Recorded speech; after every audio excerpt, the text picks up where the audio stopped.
2026 NBA first round of the draft is in the books. Some very interesting moves and choices throughout this first round of the draft. Like I was mentioning, we're talking about all this in this episode of the show. AJ Dybantsa joins the Washington Wizards and becomes the number one pick in this draft. He is joining a very interesting Wizards team with Trae Young just being extended, like I've mentioned in my past video, but also guys like Alex Sarr, Anthony Davis, even though we're still not sure about what the Wizards are gonna do with him, but guys like Bilal Coulibaly, Trey Johnson, a plethora of really young players in Washington, and I really like the pick for the Wizards. I believe the Wizards are definitely on the right path. If they do keep Anthony Davis and he possibly is healthy, this is a very, very interesting front court. AD at the 4, Dybantsa at the 3, and Alex Sarr as a center. This is a very, very, very big front court that could be really interesting for the Wizards, obviously with Trae Young and then whoever else that they want to start at the guard position, with them even still having money to be able to go get some additional players in this free agency or via trade. I love this for the Wizards. Like I said, I think they're gonna be really, really competitive next year. Dybantsa definitely needs to work some more on his defensive skills and presence, especially in the NBA. But I have no doubt that he's gonna be able to perform pretty well for the Wizards, and I love the pick for them. And I also love the second pick in the draft for the Utah Jazz, with Darryn Peterson going to Utah, joining another team that is gonna be pretty interesting next year, in my opinion, with all the moves that they made, acquiring Jaren Jackson Jr., drafting Ace Bailey last year, still having Lauri Markkanen under contract, and Walker Kessler also probably coming back. They're still in talks over there, and guys like Isaiah Collier and all the young guys that they have also out there in Utah. I think Utah is gonna be really, really, really competitive next year, also in this already crowded Western Conference. And I just love the pick for Utah. He brings a lot of scoring option for them now, and some size at the guard position also. And it's just a matter of whether he can stay healthy, and because he's been having some of these issues in college this past year. But I really love the pick for Utah, like I said, and we'll see how it goes for them. Cameron Boozer goes to Memphis. I love that pick also for the Grizzlies. I believe the first 4 picks of this draft were pretty much set, and I just love them all. Quite honestly, Cameron Boozer bringing playmaking ability, scoring ability, size to this Memphis team that is now embracing a rebuild after getting rid of Jaren Jackson Jr., Desmond Bane, possibly Ja Morant now. Boozer is now joining the young core of Zach Edey, Cedric Coward, Scottie Pippen Jr. in Memphis, and we'll see how they able to fill out the rest of the roster. I think this is probably a transition year for them this year, but I like what they're doing over there and how they're rebuilding and stacking up on picks also. My favorite draft is Caleb Wilson going to Chicago. He is one of the most athletic players in this draft, and I think the choice was also easy for the Bulls after Boozer, Peterson, and AJ getting picked.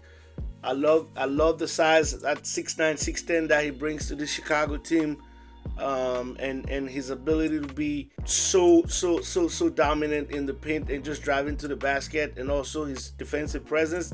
I think Caleb Wilson is going to fit pretty well in this front court that the Bulls are now trying to rebuild with, Nick Claxton probably as a starting center, Matas Buzelis and Caleb Wilson fitted in the front court there. I believe this is a good pick for for the Bulls that are also slowly but surely building a more competitive team in the East. And that's just more beneficial for this conference in general. I really like that pick also for Chicago. And the Clippers with a surprising pick get Keaton Wagler. I was expecting them to possibly go with Darryn Peterson Jr. here, but they went with Keaton Wagler, who's a bigger guard at 6'6", who comes in and can give you playmaking ability, shooting, great vision also on the floor. I really love this pick for the Clippers. I think either way,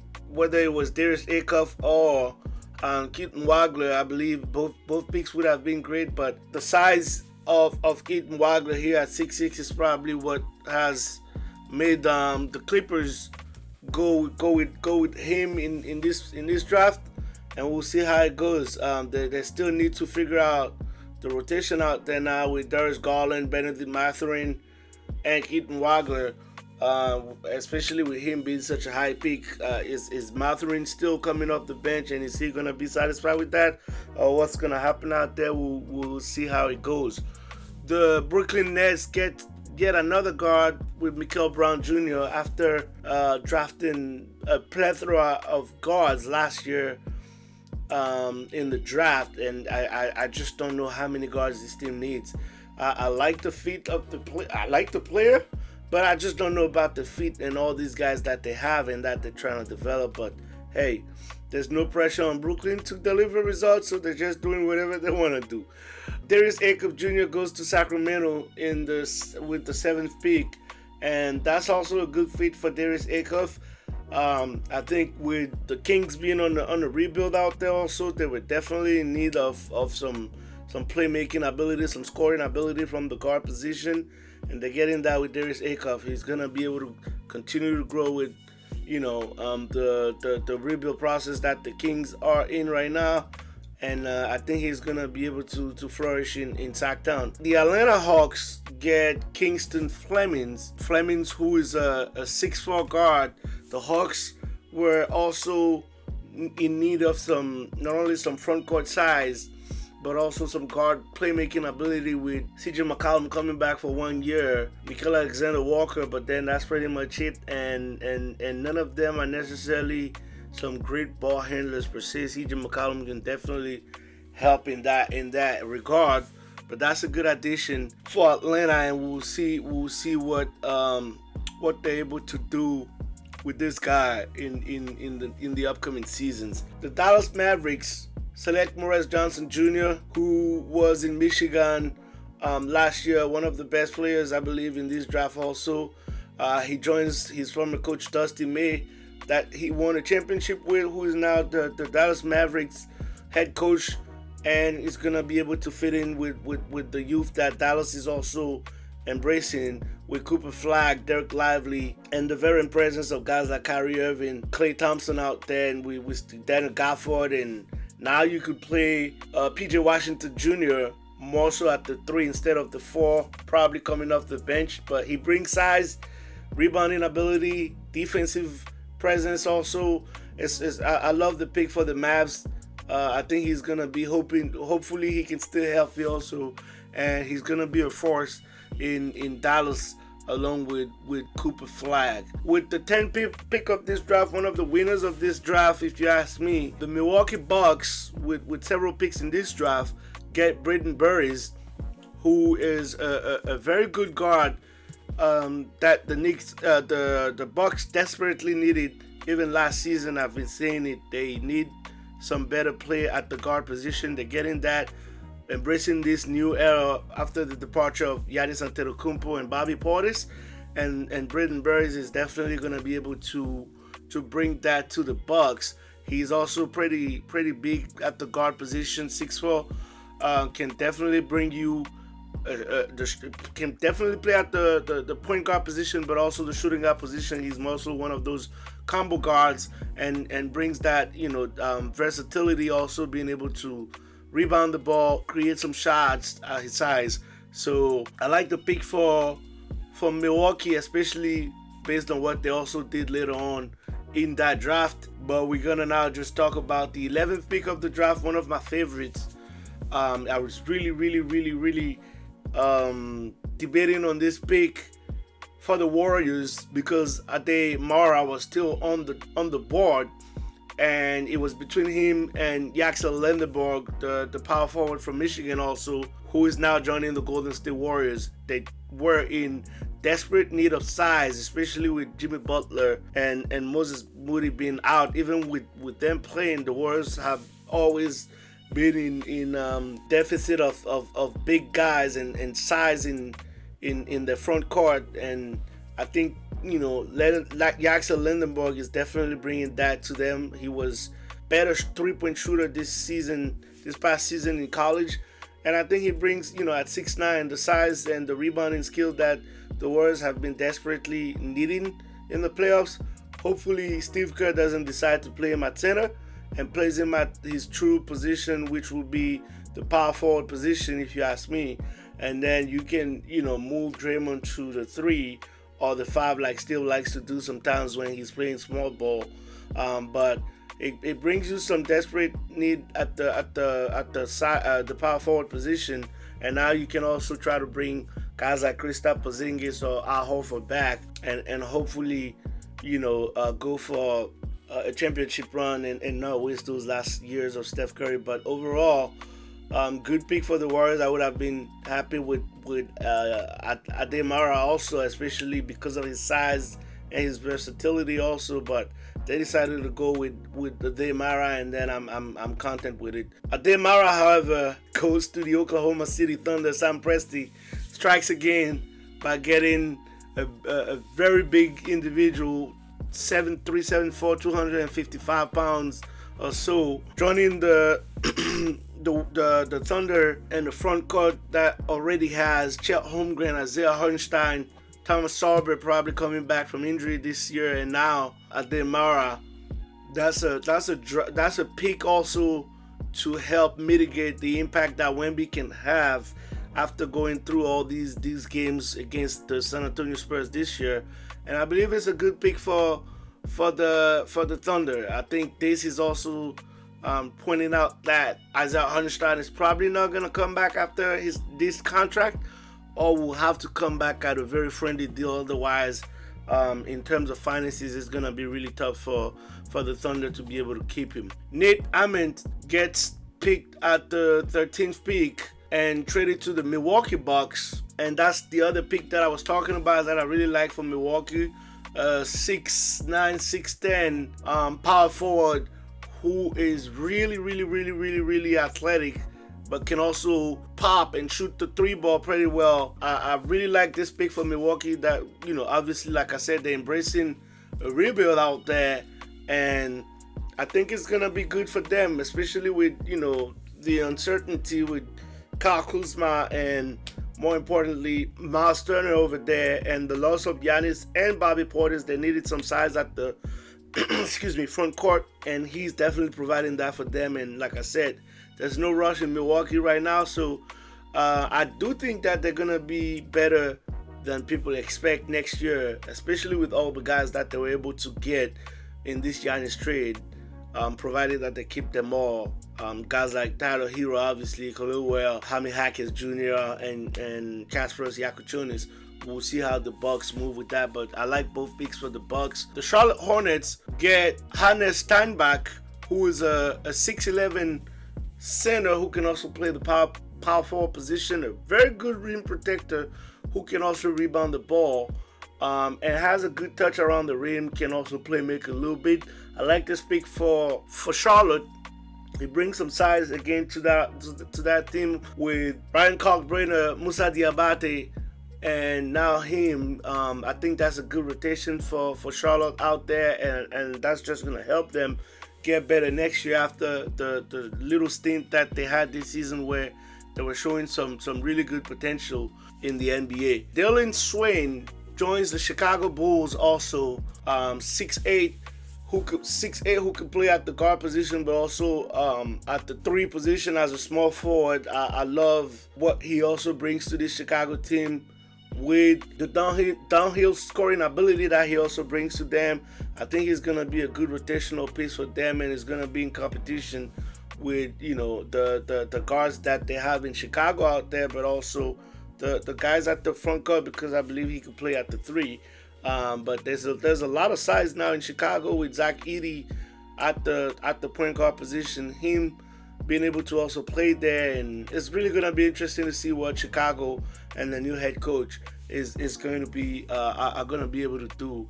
I think they also one of the sleepers for this upcoming season in the Eastern Conference. The Oklahoma City Thunder get another guard in Bennett Sturz in a trade with the Memphis Grizzlies. He's a very good shooter, and I guess they're getting him for situational plays, and they just love his ability to spread the floor. Not a great defender, but OKC has a lot of good defenders, so they don't really have to worry about that.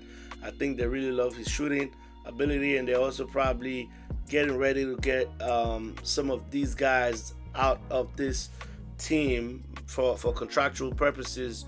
They've already traded Aaron Wiggins, and I wouldn't be surprised if guys like Isaiah Joe also get off the team. Detroit Pistons get Ibuka Okoro in another trade with the Thunder also, and I love this pick for the Pistons because he brings that playmaking ability and shooting that they desperately lack throughout the playoffs, struggling, just relying so heavily on Cade Cunningham. And I love this pick for them because he can now release Cade from the stress of handling the ball so much and for so many minutes, and can also allow him to play off ball some more. Christian Anderson Jr. is picked up by the Charlotte Hornets. He's a guard from Texas Tech, also a very good, outstanding three-point shooter. He considered himself as the best shooter in this draft. Very interesting because he's going to be joining Con Canupa, who was the best three-point shooter in the NBA last year. So Charlotte is also adding some shooting at the guard position again. And like I said before, this Charlotte team is going to be really interesting this upcoming season. Allen Graves, one of the picks that was projected to possibly go to the Sixers, gets picked up by the Toronto Raptors. 6'9" forward.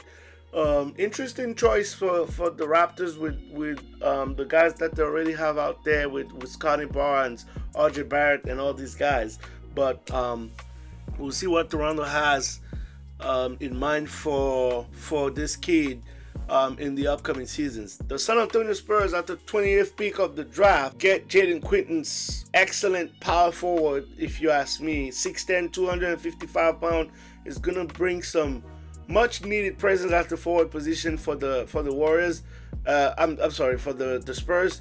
Only issue is really like his ability to stay healthy. He suffered an ACL injury back in February in 2025. Hopefully he's completely recovered, and if he's healthy, will be a game day one addition and really good addition for San Antonio. He's not a great three-point shooter, but he's going to be that inside presence that they need, especially since Wemby likes to operate from outside sometimes. So I really like that kid for San Antonio. He's a bully in the paint, and that's really what they needed at the power forward position, and also capable to play above the rim and finish around the rim.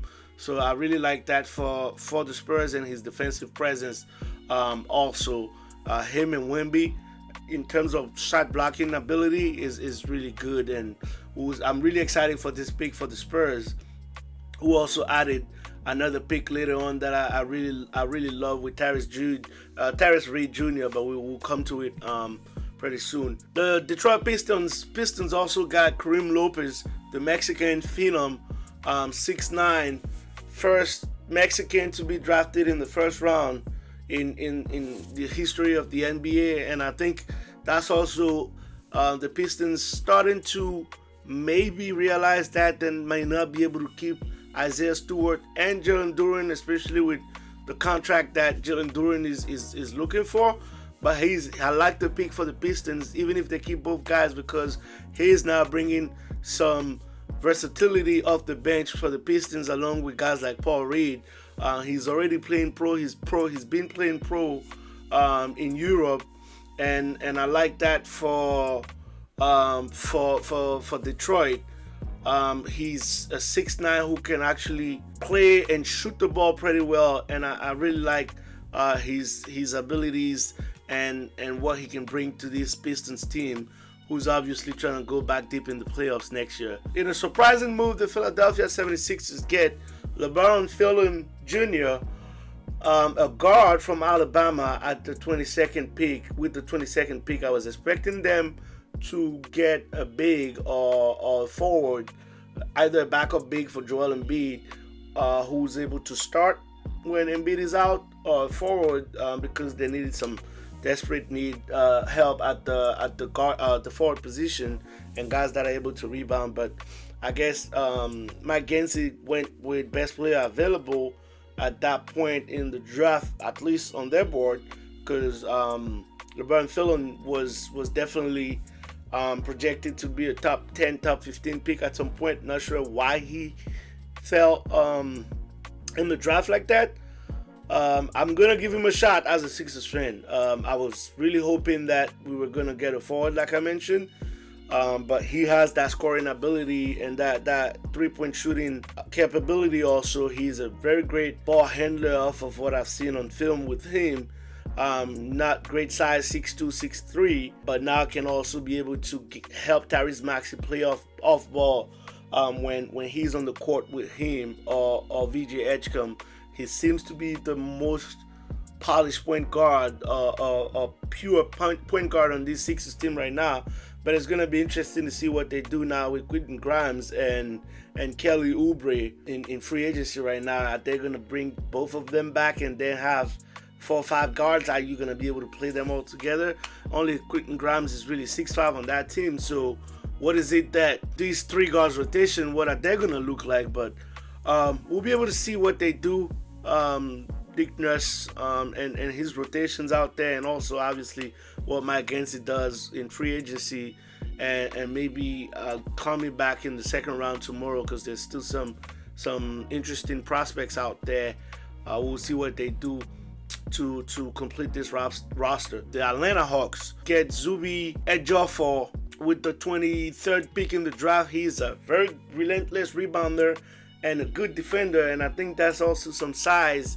Not the biggest size that you want, but he's gonna help guys like Onyeka Okongwu, who sometimes is now playing the center position for the Hawks, but that's some good size for the front court. Interesting to see what they finally do with Zachary Risacher, who seems to be a guy that they might be interested in moving. But I like the length that he can bring to the front court in Atlanta. The New York Knicks draft Cameron Carr and trade him to the Los Angeles Lakers. Cameron Carr from Baylor, a 6'5" guard who is now joining Luka Doncic and the Lakers. And he's a very good shot maker, also a three-point shooter. And I really like his athleticism. I think he's really good in that regard. He's also really explosive. His head coach in Baylor was pretty much comparing him, or actually putting him at the same level as VJ Edgecombe in terms of athleticism and best dunker that he's ever seen.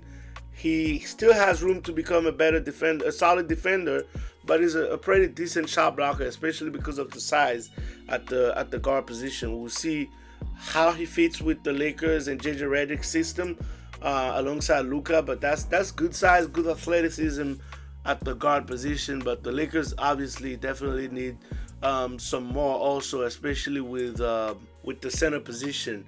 Sergio De La Rey is drafted by the Lakers and traded to the Dallas Mavericks. Good addition for the Mavericks in terms of like ball handling, playmaking ability, and is a pretty solid shooter also. He's a good 6'5" forward. He has the skills to also be able to play on ball and also off the ball. So we'll see how he fits in Dallas. My other good choice for the night is the addition of Tyrese Reed Jr.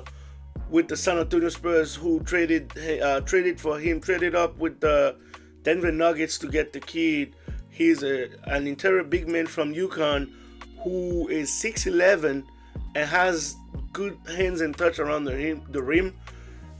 Pretty lengthy and actually has a pretty sneaky vision in terms of like passing ability. Very good rebounder. I think he's able to step in right away and give another option besides Luke Cornett in terms of like backup center for Wemby at 6'11". And I think I really love the fit for the Spurs and his ability to also get some rebounds and size at that front court for San Antonio. He's not a great three-point shooter, but I think they're gonna be able to figure it out in San Antonio with him, because one of the major issues that the Spurs had this year was more so on the size in the front court alongside Wemby and at the backup position, especially in the playoffs with Cornett at some point really becoming unplayable for San Antonio. Chris Sanac Jr. joins the Boston Celtics, another player that the Sixers were targeting and were rumored to possibly pick up. Goes to Boston. Great length, great size for him. Has some strides in terms of rebounding, but also a pretty good shooting touch around the rim. I like the pick for Boston, especially this late in the first round. He's going to have time to develop, especially if they keep Jaylen Brown. He's probably going to just start coming off the bench with JT and Brown being the starters in the front court there, but he's going to be able to, grow with them, give them solid 10-15 minutes off the bench and continue to develop in Boston, which I think is a very good situation for him. The Brooklyn Nets traded for Joshua Jefferson with the 28th pick with the Minnesota Timberwolves. Get some size at 6'9", with Nick Claxton leaving Brooklyn. He could play the forward position. I'm sure they might play him at the center position at some point, even though he's undersized. But a versatile power forward who can also handle the ball and pretty much play all over the floor. I think between him and Diego Demon, they got some size and playmaking ability in the front court, but Demon can also play at the guard position. But like I said before, Brooklyn is just figuring it out together right now, so I'm not really worried much about them. The Sacramento Kings get Alex Caravan from the Cleveland Cavaliers, 6'8", 230 pounds forward, who's now joining the Kings also, and is going to be able to crack the rotation, hopefully. He's a good floor spacer for Sacramento, just like Keegan Murray is, I believe, with ability to cut to the rim and also a pretty decent ball mover. I like his feet with the Kings and his ability to come in and give some minutes from year one. And the last pick of this first round, Koa Pete gets drafted by the Dallas Mavericks and then traded to the Phoenix Suns. Koa Pete, who was also linked with the Sixers, my team, but now goes to Phoenix and is going to be able to join that front court, adding some size and physical ability out there at 6'8". He's pretty big and physical and can also play, he can play bully ball for Phoenix. And I really like the fit for the Suns. They already had Rashid Fleming last year. Iguodala is also over there. Kamu Malwatch. It's really, after having the interesting season that they had, a successful season actually in year one here with the new front office and regime in Phoenix, I think that's a good pick for them. He could play bully ball in the paint. I like that pick for them. So, and he can also play defensively. I think he's gonna help them. He's also able to guard 1-2-3 sometimes. So I like the addition for the Suns. And that's pretty much all I have for this edition of the episode of the show. Special draft night edition. Continue to subscribe to the channel, continue to share the videos and like them, and I'll catch you guys at the next episode. Ciao.